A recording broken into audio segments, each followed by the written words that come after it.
45-year-old ER nurse Tori Robertson is himself tonight struggling in hospital with COVID-19. Started with just a little fever for him, and it just every day progressed and got worse. Like 1,600 others from the Windsor area, Robertson works at a hospital in Detroit. Thank you. Neighbors in their small town are applauding his selflessness during the pandemic. Respiratory therapist Jeffrey Rowe travels to Detroit for work from his Windsor home. Returning after a recent shift, this support from Canadian border guards broke his usually stoic exterior. It just went right to my heart, and I started weeping.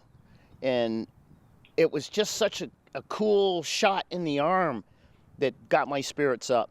His hospital just lost its first healthcare worker to the virus, a nurse in her 50s. More than 700 other staff have tested positive. Hospitals like this one in New York City are overwhelmed.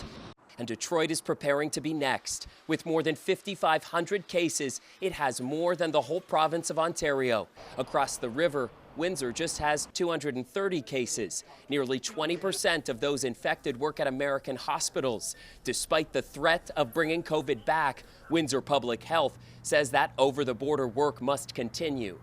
They understand the risk that comes with going to there. We're not abandoning those people.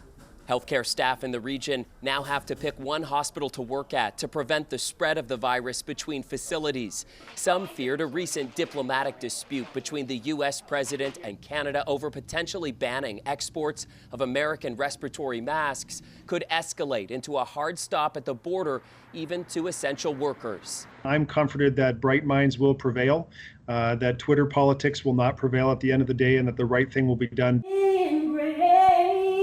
But these Detroit heroes need more than song. They need their Canadian colleagues in battle. Chris Glover, CBC News, Toronto.